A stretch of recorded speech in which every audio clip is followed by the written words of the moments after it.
What is happening, guys? Kadi Plays here, bringing you another Yu-Gi-Oh! Master Duel video.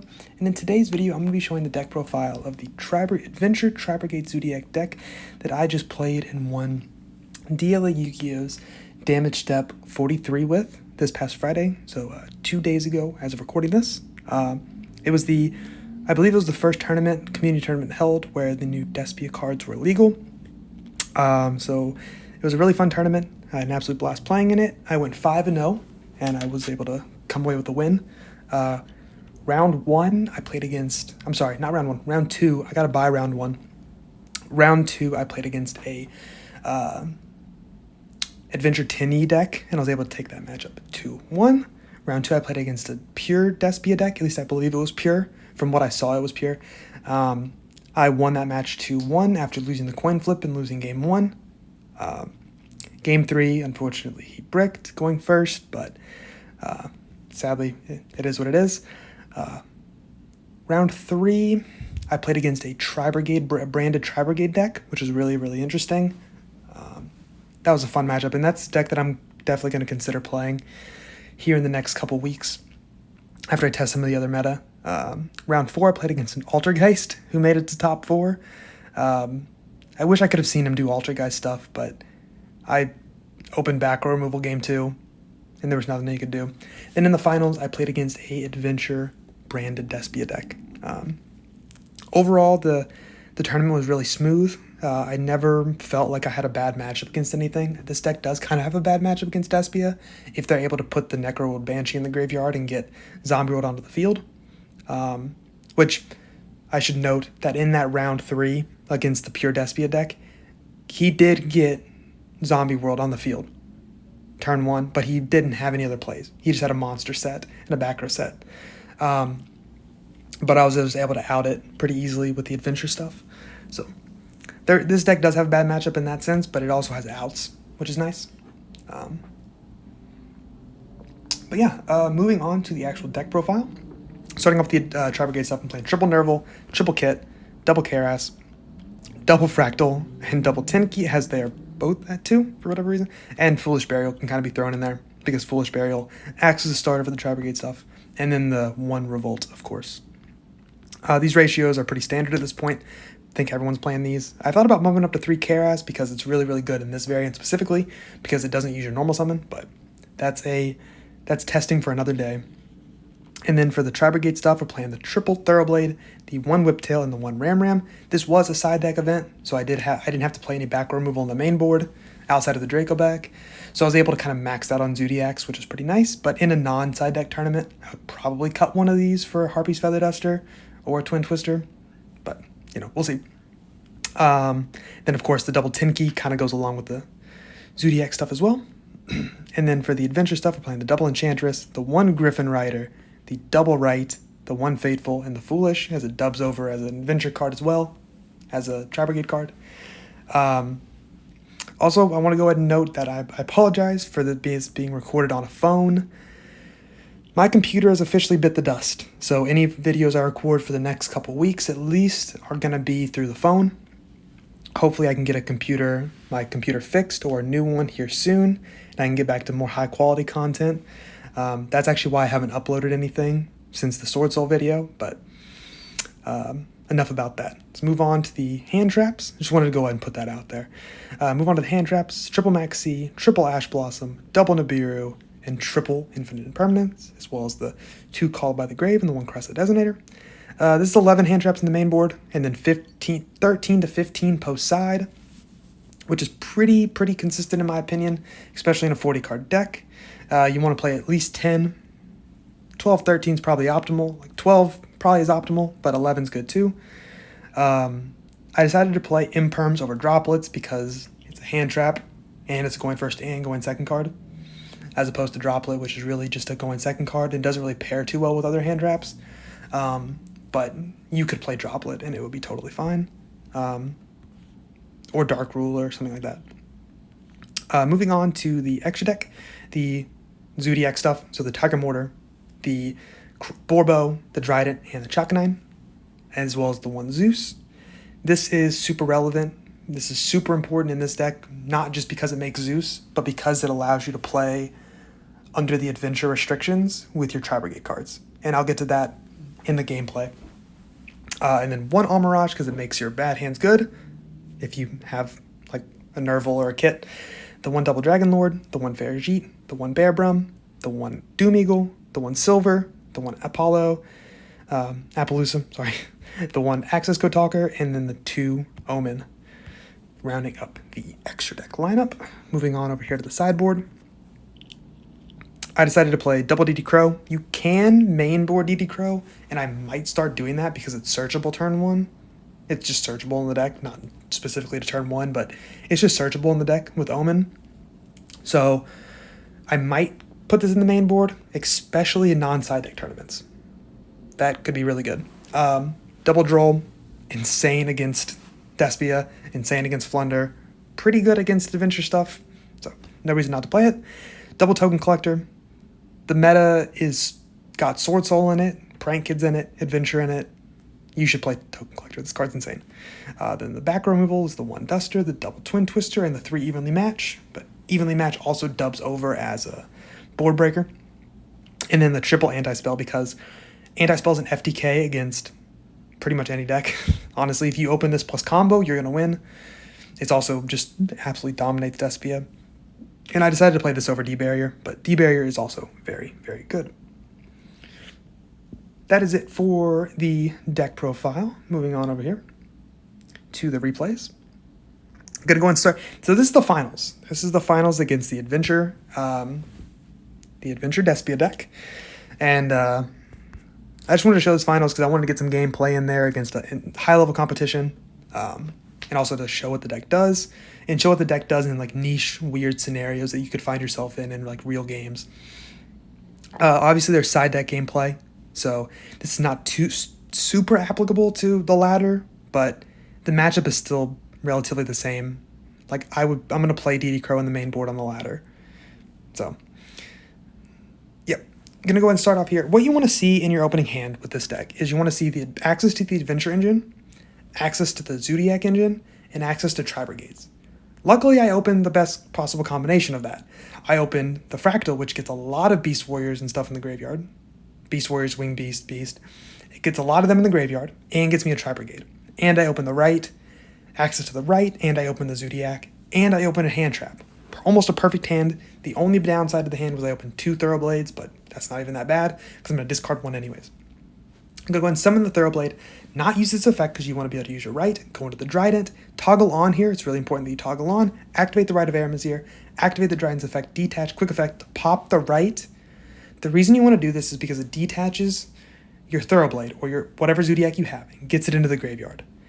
And then, it also still resolves, get your token, get your Fateful, search your Draco back, search your Griffin, not your Draco back, search your Griffin, discard a random card, that's not the Tri-Brigade, use Griffin's effect, summon himself out there, search your Draco back. The reason you want to do it like this is because the Draco back is going to be an infinitely recurring resource in this deck that you continue to use over and over again every single turn with your Ferrigite.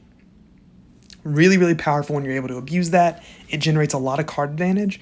And something like a Thoroughblade is going to do better work for you in the graveyard at this point than it is in your hand, right? Because your engine's rolling at this point. You're not going to need that. So that's why I decided to not search the Draco back first and discard it like you normally would in like most adventure decks. This deck's a little bit different. Then I'm going to overlay the Trident into a Chalk-9. Chalk-9 effect, detach the Trident to summon back one of the 2 Zodiacs in the graveyard. I'm going to summon the Thoroughblade back. And this is going to allow me to link off into a Ferrigite, which is going to allow me to bypass the normal summon restriction of the adventure cards. So I'm going to use its effect to summon out the Karas. And then Karas effect is going to banish 4 here to summon out the Omen. You can do this in one of 2 ways. You can either summon out the Omen here, and then link off the Omen and the Karas, or whatever Tri-Brigade you have, into a Bearbrum, and then link the Bearbrum and the Ferrigite off into an Appaloosa, for 2 materials, and get a search off the Omen. Or you could just use the Tri-Brigade, banish 2 instead of 4 to summon out the Bearbrum, then link the Bearbrum, Ferrigite, and the miscellaneous Tri-Brigade on the field into a 3-material Appo. I decided to go with this play as I normally do because it allows you to get an extra card in hand, and having 1 extra negate off Apollo is not that important, right? It's not that big of a deal. And if you're main decking the DD Crow, you can search the DD Crow here, which is very, very strong. Then you're going to link off into, but I'm not, of course, in the main board. I'm just siding it, so that would happen game 2 or 3. But I just decided to search a kit, because kit's great follow-up. Link off into the Appaloosa, get the Bear Brum, get the Farajit effects, make the Bear Brum chain link 2, so you can get the Revolt to your hand first, so you don't draw it by accident. Put back the Draco back, see? And then you can just search the Draco back later, and then you can just keep on recycling it. Super, super good. And then I drew into a Nerval, then I put the kit back. It doesn't matter which one you keep. Nerval or kit, they're both the same thing. They're really not actually. Nerval's probably what you should have. Then my opponent's opening hand is, before I talk about that, let's talk about this board. What do I have? I've got Griffin, Omni Negate, Revolt, non-targeting Banish, plus follow-up, because I get a search off the Omen. Then Appaloosa. Monster Negate times 2, but not on the same chain link, obviously. So this board is not that great on the surface. It's not insane, but something that it provides is you're not going to die most of the time. There are certain situations where you can get OTK through this, but it is really hard to OTK through a Griffin, an Apollo, a Token, a Revolt. And the point of this is you want to negate or interrupt your opponent as much as possible and make their board as suboptimal as possible, so you can just crack it next turn with all the follow-up you generate off of the Revolt, the Omen search on your first turn, the Fateful effect. That's what you want to do. And that's what this deck does really, really good. My opponent opens up the Rite of Aramesir, the Branded Fusion, double Fall into Valdez, and a Griffin. And he starts off with activating the right to summon the token, get the Fateful. What he wanted me to do here was negate with the Griffin. You do not negate right with Griffin. That's a terrible play in almost all scenarios. Some scenarios it's correct, but when they have 4 cards in their hand and they have not used any Enchantress or Rights or Foolish or anything like that, you want to save your Griffin for something more impactful. Because what's going to happen, you're going to get punished super hard by this. They're going to activate right, you're going to negate it, and they're just going to slap down an Enchantress. And they're going to be able to use right again. And you're going to get punished hard, because then you're going to get a card bounced off the Draco back. They're going to have an Omni negate. You're going to have no resources at the point. You're going to lose. That's why I didn't negate. You're not supposed to negate there. But what you are supposed to do in this situation is you're supposed to get rid of the token. The token is the problem here. So he summoned, so I get my Fateful effect search, and I decide to go ahead and shotgun the Revolt to summon back the Farajit, the Nerval, and another guy, the Kit, okay? And I link off into the Omen, and I'm going to resolve all my effects here. I'm able to use Farajit to put the Draco back in my deck again for more resource advantage. He's going to go ahead and get his effect to search his Draco back. I'm going to get my search off the Nerval and my banish off the Omen, like I said. And I banished the token here. The reason I banished the token here was because I didn't want to get punished by an in-hand Griffin. I didn't want to lose to that. Now, I wouldn't necessarily have lost because I have the Apo, but I didn't want to risk it. The token, if I don't banish the token, and if he had a Draco back in his hand, I lose. Well, I'm sorry. Let me scratch that for a second. He was searching the Draco back, so he's gonna have Draco back in his hand. So then he's gonna search the Draco back, have the token on board if I banish the Fateful. Well, actually, that's not even true either, because the Fateful is going to get banished, so he's not even going to get a search off that. So scratch that. This might have actually been a misplay, thinking about it now, because he activated the Fateful, but I didn't know he was going to activate the Fateful. And if he didn't activate the Fateful, I could have got hard punished by an in-hand Draco back, which is what I was playing around. But he didn't have that, but I didn't know that until after he activated it. So this was the right play, I believe. That's a very complicated game state. And I just didn't want to get punished by a Draco back, because the Draco back cracks this board so easily. Activate the Draco back, activate Dracobag's effect to bounce the Griffin, you have to negate it. You have to, because you have to negate it because you're gonna lose your Apo, you're gonna lose your Griffin, you're gonna lose your token, you're gonna lose something, and you're not gonna have anything to stop the Branded Fusion. You're not gonna have anything to stop any like a polymerization, anything they might have in their hand that's gonna like help them destroy your board. You're not gonna be able to stop it. So you have to get rid of the token because the token enables an Omni negate and it enables a bounce, which forces interruptions. I went back and watched the VOD and read the chat. The chat was really confused why I was doing this. The reason I went back and watched is because I wanted to see if I made any misplays, and also to see what people were saying about it, to see if people like make the right plays when they don't know, when they're not actually in the game, and most of the time people don't. But there he just summons the Albaz because he's got nothing else, swings on in, searches off his right, and then at this point I'm just going to clean it up with an access code line. Pretty simple, you guys have all seen this a million times. But I was reading the chat, and after I went back after the tournament was over, and I read the chat. I don't watch the streams while I'm playing because it distracts me. I don't like listening to stuff when I'm playing because it distracts me. But the chat was like, "What is he doing? Like he's getting rid of he's going to get rid of the Fateful with this, and that's a terrible play. Like why would you do that?" And I was never going to get rid of the Fateful. I was always going to get rid of the token because you get rid of the token there because you don't get punished by a Dracobag and you do. And then the guy that I'm playing against, Zyzen, said, "Kadi played it perfect." Because he wanted me to burn my Griffin. He wanted me to burn, that's what he needed. He needed me to burn my Griffin because the Griffin is what beat him there. Because the Griffin stopped his only Branded Fusion, and he did not have access to an Aliber. So sometimes you just gotta like think about what your opponent has, like the deck that they have and what they could potentially have, and make the play based on that. And that's what I decided to do in that scenario, and I made the right call. Going into game 2, I sided in the Drolls, I sided in the DD Crows, but going second, he made a misplay, and he used opening in the standby phase as opposed to the draw phase. That is really, really bad, because Droll can only use its effect not in the draw phase, any other phase but the draw phase. So that prevented him. So he got his Branded Fusion search, but then he couldn't add from his deck to his hand anymore, so he couldn't use his Enchantress in the graveyard that he discarded off the open to add.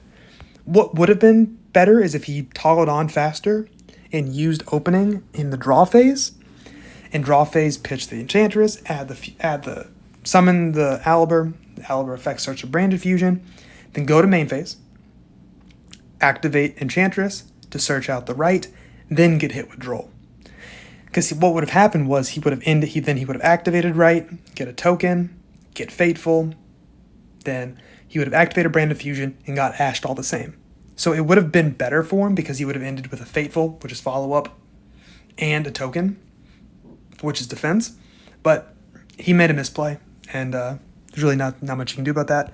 I had the ash for the Branded Fusion anyways. There wasn't much he could do. Sets 3 back row, and I knew he had TC Boo in his deck because I saw it in a previous round. So in between rounds, I do watch the stream because I want to get information on my opponent's decks. And also because there's just downtime between rounds. I enjoy watching the streams. And it's like watching someone play in a IRL tournament. It's like the same thing. It's just going to a different table and watching that. So that's what I do in my free time. And I saw that he had TC Boo in top 4. I was like, okay, he's got 3 back row. He's probably got TC Boo. That absolutely destroys Zodiac, but I got to play into it. And if he doesn't have it, he doesn't have it. But if he has it, I was like, okay, I got to use my Draco back. So then I activate right, summon out the token, activate the Draco back, use Draco back's effect to bounce the TC Boo. And now, as long as he doesn't have another interruption, I'm smooth sailing here. I'm about to OTK. But unfortunately, he does have another interruption, and he uses it in the exact right place. I decided to go for Dryden detach to pop the Aliber, link off into a Chalk 9. Chalk 9 effect is going to summon back out the Thoroughblade, then I can link off into the Fairjeet, very similar to game 1. I decided to do this play as opposed to going for like a Zeus play, because Zeus loses really hard to Branded Fusion. Zeus doesn't beat Branded Fusion. But but going for an Apollo line does. So that's what I decided to do. But he had to stop for it. So he has got the imperm. So, and also if you go for Zeus and you go for the board wipe, you lose out on your Fateful Engine. Or I lose out on my Fateful Engine. And that's not what I wanted to do. In phase is going to activate the Branded Red, add the Aliber back, and I knew I was in trouble because he's got Branded Fusion. But I knew I had Max C. So I was like, okay, I can at least survive this turn and get some follow-up. We'll see what happens. I could lose this game, but I can still potentially win. Normal summons the Aliber, gets the Branded Fusion, activates a Branded Fusion, drop the Max C. I'm about to get a Pot of Greed off this because he goes for the Lubellion and then into the Mirror Jade. But he's got the Called By. He ripped the Called By off the top deck. And he won the game because of that. So now he's able to go full combo, and I get absolutely punished because I don't have any resources. I barely have anything. And this is pretty much just an easy cleanup. He's also got the TC Boo. For next turn to stop me from doing anything at all. And this game's over. This game's completely over. I didn't surrender here because we're playing an online game, you know? Anything can happen. It's also an automated system, so one misclick could completely throw the game for him. And it's easy for that to happen on a game like Master Duel, and also connection issues can happen. Like he could have got disconnected at any time and I would have got the win. That's why I didn't surrender. I never really surrender for those reasons. But I draw to the Nibiru here, and I'm like, okay, that's a good draw. Summon out the Fractal. He activates the Branded in red, goes boom, boom, boom into the Guardian Chimera to pop 1, draw 2, and obviously this game's over. He's also going to get the Mirror Jade back. No misclicks on his part. He does make a misplay, but no misclicks. Then I activate the right. He Max C's, but Max C's called by. He called by Max C last turn, so that gets negated, which I guess was something for me, but doesn't really do too much when I don't have enough life points, and he's got a lot of advantage. He's got an engine rolling hardcore at this point. He's going to go ahead and pass turn. He just goes straight to battle phase. I didn't surrender again because we were on stream. We're in the finals. A lot of people are watching. Who knows? Maybe he wanted to show off for the finals and try to go all out and make some crazy combo and get hit by Nib, which would have been hilarious. But he did not. And he took game 2. Going on to game 3, I get to go first.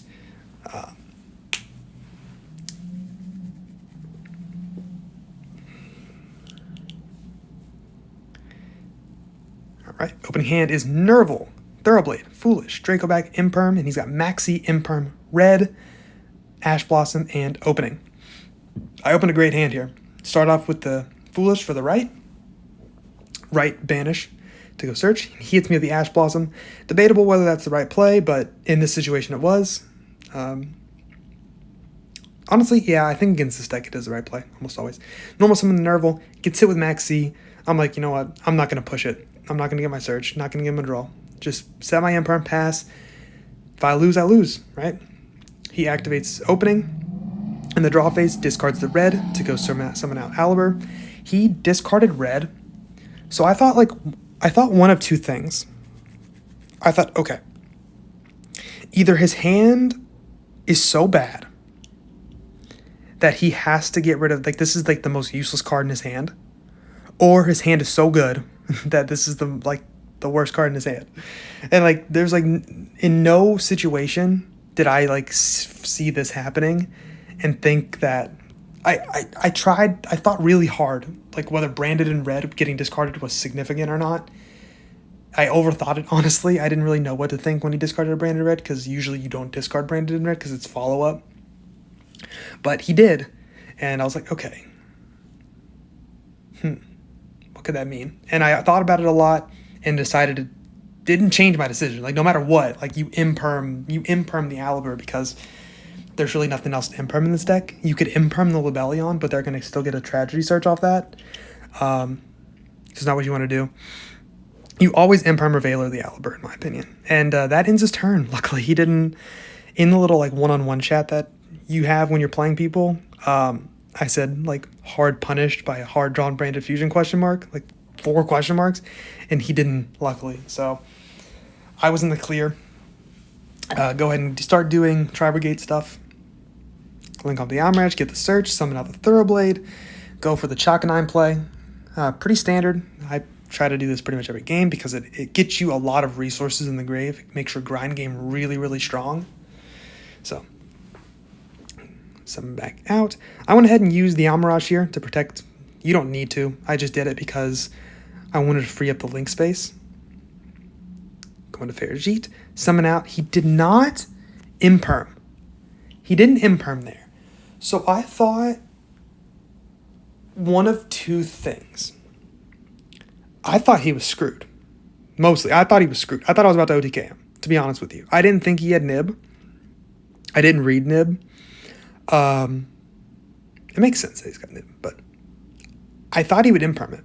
Because I thought it was imperm. I thought I felt it was imperm, but he didn't imperm it. And when, like, as soon as Karas hit and he hit me with the nib, I was like, okay, that's 100% imperm.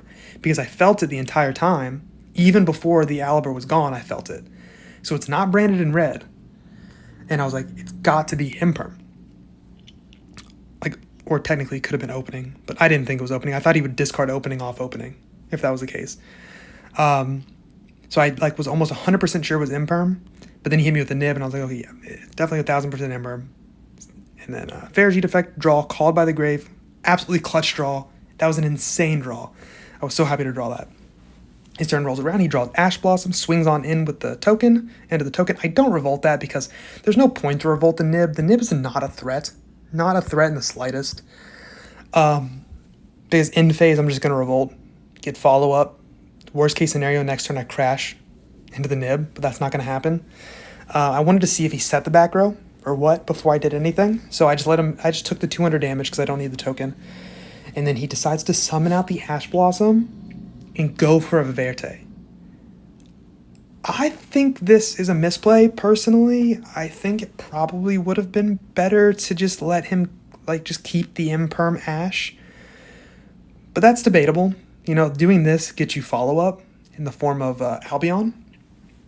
Because it's going to, send the Albion to the graveyard off the Mirror Jade effect. But I do have the Revolt. Link 4 into the Omen. Get all my chain links here. And he's got the imperm for the Omen. Stops me from banishing the Verte, which is really, really good on his part. I'm going to get the Karas search. Drawn to Karas. Search Karas, drawn to Kit, put Kit back. That's what I meant. The reason I did it like this is because in the event that I draw into the Tri-Brigade, Karas is better. Another Tri-Brigade, meaning Nerval or Kit, not Fractal. And then he Mirror Jades my Omen by sending the Albion, but I have the Call by the Grave to prevent all follow-up. This was absolutely insane. So if he was able to resolve that Albion, he would have got it branded in red, which could have then added back the Fallen of Albaz, and then he could, or the Aliber, and he could have fusion summoned into a Dragostapelia, which would have caused interruptions on my turn. But I have the Call by the Grave, so this game's over. There's really nothing he can do here.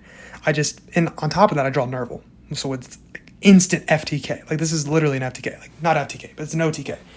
And if, let's say I drew, I don't know, Ash Blossom, right? Or something that wouldn't have been, let's say I drew Draco back, right? I still could have just normal summoned Karas, go banish 4, or banish 3, I probably would have gone banish 4 for Omen. Omen effect, banish the Mirror Jade. Mirror Jade's effect would have activated to destroy my whole board at the end phase. And then I would have just swung in for 42. In phase, he would have destroyed my field, and I would have got a search off of the Omen effect. So I would have got follow-up for next turn, and then I would have had another card in hand, whatever it might be. So at that point, he's on top deck mode, and I'm in a really good situation. But because I drew the Nerval, I was able to discard the Nerval, summon the Karas, haven't used my normal summon yet, link forward to Omen, banish the Mirror Jade. Mirror Jade's effect is going to activate to destroy my field at the end phase. Doesn't matter, he's not going to have an end phase. Then I normal summon the Kit. Oh yeah, he's got the Aliber. Summon back out, negate something, doesn't really matter. Normal summon the Kit, banish 3, go into the Doom Eagle, link 4. I put the nib back. just because I hope he top decks Nib. Into access code effect, gain attack. Then access code effect, pop the Aliber, swing in for game. And that game 3 was awesome. That was a hell of a game. It was an absolute blast. Zyzen played really well overall, and it was just a really fun tournament. But yeah, that's going to do it for this video. Thank you guys so much for watching. Don't forget to leave a like, comment, subscribe, and stay tuned. I'm going to start uploading more videos. They're going to be on the phone for a little bit now, because I don't have my computer at the moment, but hopefully I can get that back soon, get it fixed at least, and get back to more quality content. But yeah, again, thank you guys so much for watching, and I'll see you next time. Peace.